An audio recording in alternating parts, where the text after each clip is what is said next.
बिस्मिल्लाहिर्रहमानिर्रहीम। अस्सलाम वालेकुम नाज़रीन, आप जागो साहिवाल का ये रमज़ान स्पेशल प्रोग्राम देख रहे हैं और आज आपको रमज़ान मुबारक का दूसरा जुम्मा बहुत बहुत मुबारक हो। और मैं मौजूद हूँ जनाब हड़प्पा में 9 गज लंबी कब्र पर। और जनाब ये जो कब्र है ये कहा जाता है कि हज़रत नूर शाह वलीउल्लाह के उनके नाम से जनाब ये मंसूब है। और इसके वाले से जो अहम हक़ाइक़ है, इंतहाई अहम हक़ाइक़ है, वो आज के प्रोग्राम में हम आपसे शेयर करेंगे। So stay with me.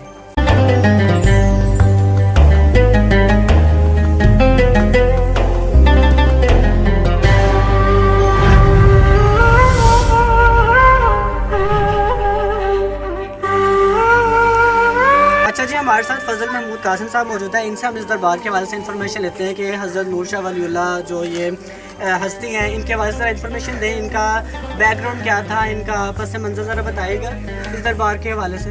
इस दरबार के हवाले से पहली बात तो ये कि जितनी लंबी ये इन बुजुर्गों की कब्र मुबारक बनाई गई है, ये इस हद तक लंबी या कदावर शख्सियत नहीं है। अच्छा। और इसका सबूत जो है उम्मत मोहम्मदिया में किसी का भी ऐसे कदावर शख्स का नहीं मिलता। तो इतनी लंबी कब्र बनाई किस वजह से? वो इस वजह से होता था कि हमारे यहाँ जो तुर्की है वहाँ से हमारे यहाँ ये रवाज आया था टॉम्ब का, यानी मज़ारात या गुम्बद का। हाँ। उससे पहले हमारे यहाँ हिंदुस्तान में फतूहात और वो उस लेवल पर नहीं थी।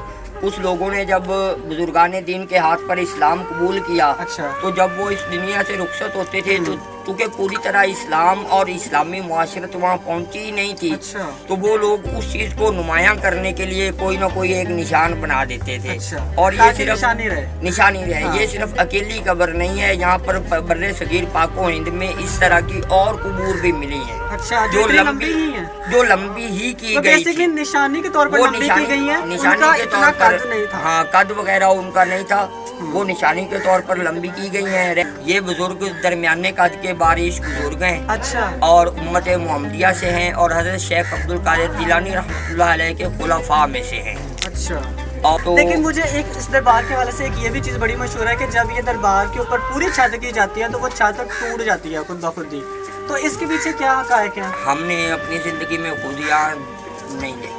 अच्छा, लोग इस वाले से कहते हैं कि बाबा जी जो थे ना वो अपनी ज़िंदगी में पूरी छत नहीं, वो पसंद नहीं करते थे कि मेरे मज़ार पर पूरी छत हो। इसलिए वो कहते हैं कि आधी छत है, लेकिन जैसे ही उसको पूरा करने की कोई कोशिश करता है उसके बाद ये छत जो है वो खुद ब खुद गिर जाती है। इस्लाम में कब्र के ऊपर कमरा या कोई छत बनाने की इजाजत नहीं है। और जन्नत तो अगर इस हवाले पर कोई भी छत नहीं है। हाँ, किसी अगर इस हवाले से किसी बुजुर्ग का ये जिसको हम करामत या खरके आदत कहते हैं ज़हूर हो जाता है, तो मैं ये समझूंगा कि अगर कभी ऐसा हो गया हो एक आध बार तो उसमें कुछ कहा नहीं जा सकता। लेकिन अब उनकी मौत के बाद अगर ये बात दुनिया में जाहिर करनी होती तो खुद नबी पाक सल्लल्लाहु अलैहि वसल्लम का रोज़ा ही सलामत ना रहता।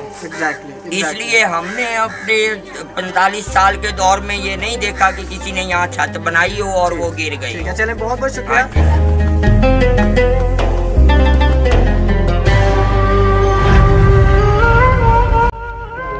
और राइट जी, तो यहाँ पर जनाब आपको डिफरेंट किस्म के कुल्ले नज़र आ रहे होंगे, क्योंकि जो नया शादीशुदा जो दूल्हा होता है वो अपने यहाँ पर कुल्ले उतार कर जाते हैं। इसके पीछे वजह यह है कि उस दूल्हे ने शादी से पहले मन्नत मांगी होती है यहाँ पर आके कि जब उसकी शादी होगी तो अपने सर का जो कुल्ला होगा वो यहाँ पर उतार के रख के जाएगा।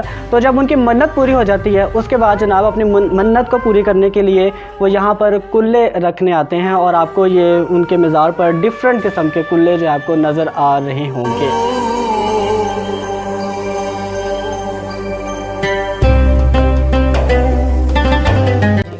तो जनाब यहाँ पर ज़ायरीन भी सलाम करने आ रही हैं हज़रत नूर शाह वलीउल्लाह को, और इनसे हम ज़रा जानते हैं कि ये क्या करने हैं। तो ज़रा बताइएगा आप इस दरबार पर क्यों तशरीफ़ लाए? जी, इधर मेला लगता है यानी कि बाबे का, लेकिन हम इधर यानी कि सलाम करने के लिए हैं। और राइट जी, तो ये हज़रत नूर शाह वलीउल्लाह के दरबार से ये खुसूसी प्रोग्राम जागो साहिवाल का रमज़ान स्पेशल आपने देखा। जनाब मुझे इसके फ़ीडबैक रहेगा इंतज़ार, बड़े अहम इंकशाफात हुए हैं और उम्मीद करता हूँ कि ये प्रोग्राम आपको पसंद आया होगा। और अगर कोई किसी किस्म का अगर कोई इख्तलाफ सामने आता है तो उसके वजह से हम जनाब माज़रत ख्वाह हैं। उनकी अपनी अपनी राय है, हर किसी की जनाब इस हवाले से अपनी अपनी राय होती है, तो बेसिकली उन्होंने अपनी राय ही इस प्रोग्राम में पेश किया। तो जनाब मुझे इसके फ़ीडबैक रहेगा इंतज़ार, आपसे इंशाल्लाह मैं जागो साहिवाल के अगले प्रोग्राम में करूँगा मुलाकात। तब तक के लिए अपने मेज़बान अमान शाह को दीजिए इजाज़त। अब वेरी गुड मॉर्निंग, जुम्मा मुबारक, अल्लाह हाफ़िज़।